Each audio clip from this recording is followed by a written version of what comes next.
logonya, nangis gerung-gerung. Di waktu dia mimpi tersebut, jangan tinggalkan aku wahai Nabi orang Islam. Katanya Nabi Muhammad, kalau begitu masuklah ke dalam agamaku. Nabi kemudian pisah, dan misalnya nangis sampai dia bangun, dia dapetin dirinya lagi nangis saja. Habis itu dia kemudian buka handphone, di handphonenya tersebut diumumkan bahwa pemerintah hari itu membuka kembali sekolahan mereka, sekolah Islam. Berangkatlah dia hari itu, buru-buru dia mandi, cakep-cakep, rapi-rapi berangkat. Tujuannya bukan mau ngajar, tapi mau masuk dalam agama Islam. Sampai di saat dia masuk kelas itu, gak ada sesiapa pun karena belum waktunya. Ditungguin, akhirnya kemudian gak lama datang Ustazah Iman. Begitu datang Ustazah Iman, dipelukin Ustazah Iman, dia bilang, Ustazah Iman, buruan, Miss Iman, dia bilang, bawa masuk saya ke dalam agama kamu, bawa saya ke dalam agama Islam. Katanya Miss Iman, oke. Katanya Ustazah Iman, baik, saya akan bawa kamu ke agama Islam, saya akan kasih tahu kamu gimana caranya. Tapi kalau boleh saya tahu gimana ceritanya kamu masuk Islam, gitu ya. Akhirnya terus diceritain sama dia gitu kan. Dia katanya Ustazah Iman, ya Allah, saya susah setengah mati mengimpi Nabi Muhammad. Ini orang bahkan mau masuk Islam sebelum sudah mimpi Nabi, bahkan sebelum masuk Islam. Waktu ditanya kenapa kamu pengen masuk Islam, dia bilang sebelum ceritain mimpinya, dia bilang karena saya nggak kepengen pisah dari Nabi Muhammad.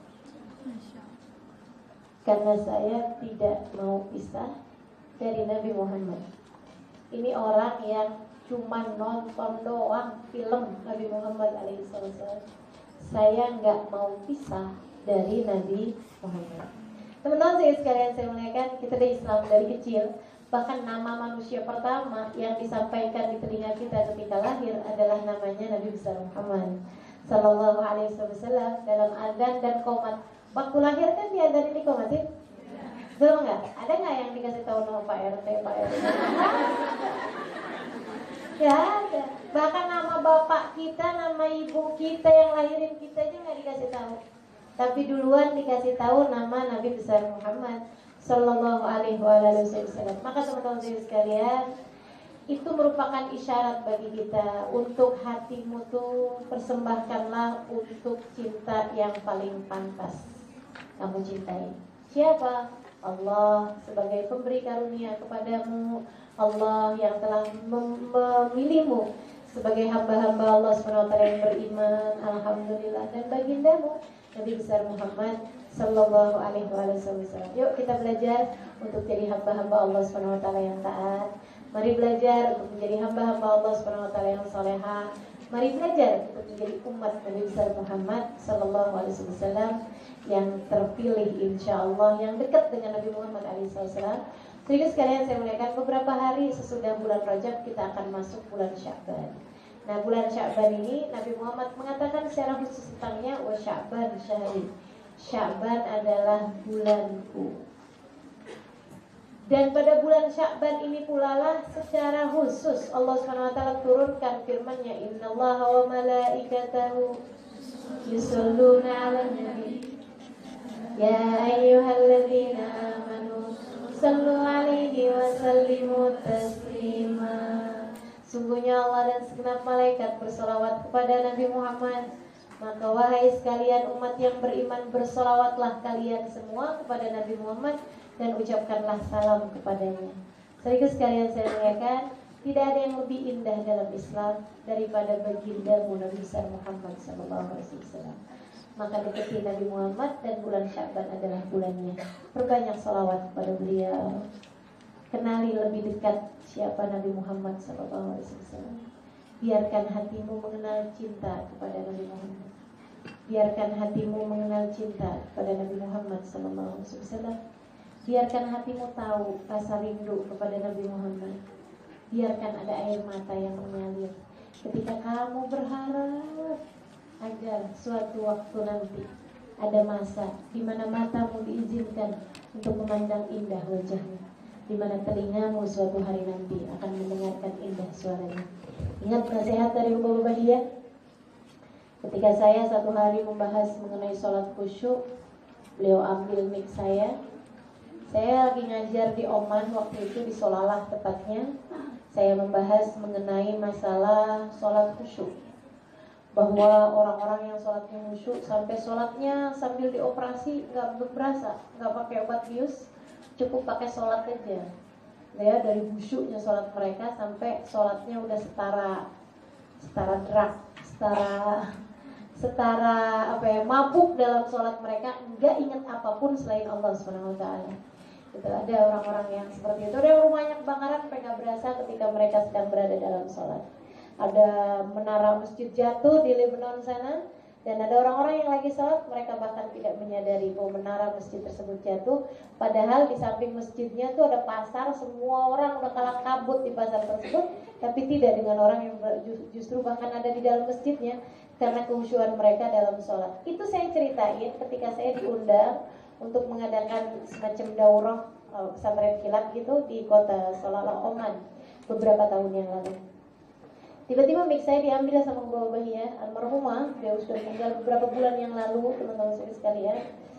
Saya sedih luar biasa atas kewafatan beliau. Nah ini Mbak Bahia ambil mic saya, kemudian bilang, musykilah ya Halimah, musykilah. Dia bilang, gak gitu Halimah, gak gitu. Saya bilang, kenapa Baba? Saya lagi bahas sholat khusyuk, kemudian Baba bilang, gak gitu caranya nak, gak gitu. Saya bilang, apanya yang gak gitu Baba? Ini enaknya kalau ngajar ada guru. Kalau ada yang kurang-kurang pas, langsung ditegur sama gurunya ya. Beliau bilang, gak gitu cara kita mau mendekat kepada Allah. Gak gitu cara kita mau mendekat kepada Allah. Ibarat mendekat kepada Allah itu ada 100 tangga lewat jalan sholat.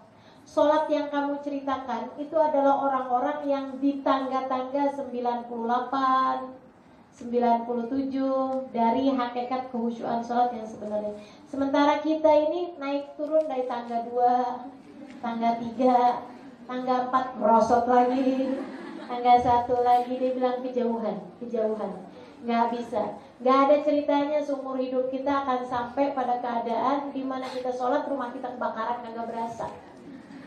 Nggak akan ada ceritanya datang dalam seumur hidup kita keadaan di mana kita mau operasi nggak perlu bius karena cukup dalam keadaan sholat kita nggak sadar apa-apa.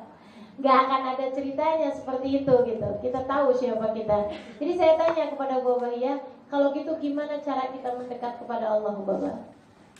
Baba kemudian bilang sama saya, dia bilang satu-satunya cara nak. Nah ini di depan murid-murid beliau dan orang yang sedang menghadiri daurah saya, berpuluh orang ada di depan beliau, perempuan-perempuan Masya Allah dari kota Salalah ya.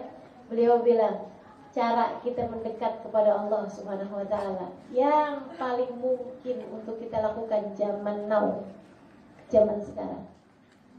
Beliau bilang, ma'ana Rasulullah, bersama dengan kita ada Nabi Muhammad. Beliau ada di tangga yang paling atas, kedekatan dengan Allah Subhanahu Wa Taala. Manusia yang paling dekat dengan Allah Subhanahu Wa Taala, bagindamu Nabi besar Muhammad Sallallahu Alaihi Wasallam. Panggil beliau, katanya, panggil beliau, panggil Nabi Muhammad, terus sampai Nabi Muhammadnya nggak tega sama kamu. Nanti nabinya yang turun di papahnya langkah kamu naik ke atas sehingga kamu menjadi orang yang dekat dengan Allah Subhanahu Wa Taala. Gak ada cara lain hal ini. Panggil Nabi Muhammad, panggil Nabi Muhammad, dekatlah kepada Nabi Muhammad. Terus panggil terus, ya Rasulullah, ya Rasulullah, ya Rasulullah. Nanti Nabinya nggak tega. Nabi nanti akan turun untukmu, nak, di papahnya langkah kita menuju Allah Subhanahu Wa Taala. Saya tanya sama Hubaba, sebagai perempuan solehah yang luar biasa, saya tanya sama Hubaba Bahia ini, maksud saya solehah Hubaba Bahianya, bukan sayanya. Saya tanya sama Hubaba, gimana cara kita mau mendekat kepada Nabi? Cara manggil Nabi nih biar Nabi Muhammad berkenan turun untuk saya, itu gimana caranya? Banyak baca sholawat atau apa nih gitu. Beliau bilang, Cintai Nabi Muhammad sebisamu mencintai seseorang. Rindui Nabi Muhammad sebisamu merindui seseorang. Miliki rasa kepada Nabi Muhammad seperti mana selama ini kamu pernah merasa kepada seseorang. Pernah merasa cinta yang sampai mengalir air mata karena rindu kepada yang kamu cinta? Pernah. Jadikan orang itu Nabi Muhammad SAW. Kalau kamu punya rasa seperti itu kepada Nabi Muhammad, maka besar kemungkinan Nabi akan turun memapah langkahmu, membawamu kepada Allah Subhanahu wa Ta'ala. Deketi Nabi Muhammad, deketi Nabi Muhammad. Nabi Muhammad punya syafaat, Nabi Muhammad punya kasih sayang. Yang kata Allah Subhanahu wa Ta'ala, laqad ja'akum rasulun min anfusikum azizun 'alaihi ma anittum. Berat baginya musibah yang menimpa kalian. Harisun 'alaikum, sangat menginginkan kebaikan bagi kalian. Wabil mu'minina raufur rahim, terhadap orang mukmin Nabi Muhammad penuh kasih, penuh sayang. Nabi Muhammad punya kasih sayang. Cukup buatmu, buatku, buat kita semua. Tergantung apakah kamu mencarinya atau kamu tidak peduli padanya. Tergantung apakah kamu memintanya atau kamu menjadi orang yang tidak peduli padanya. Selagi kamu mencari, selagi kamu berharap, selagi kamu meminta, selagi kamu berusaha untuk meraih kedekatan dengan Nabi Muhammad alaihissalam, kamu layak untuk mendapatkan semuanya. Maka teman-teman saya sekalian, yuk di dunia berusaha mendekat kepada Nabi Muhammad. Mudah-mudahan di hari akhirat nanti kita sungguh-sungguh berada di belakang baginda kita Nabi besar Muhammad alaihi salatu wassalam. Ala hadhihi niyyah wa bi kulli niyatin salihah jami'ah syamilah la hadratin Nabi Muhammad sallallahu alaihi wasallam. Al-Fatihah. Miss logonya nangis.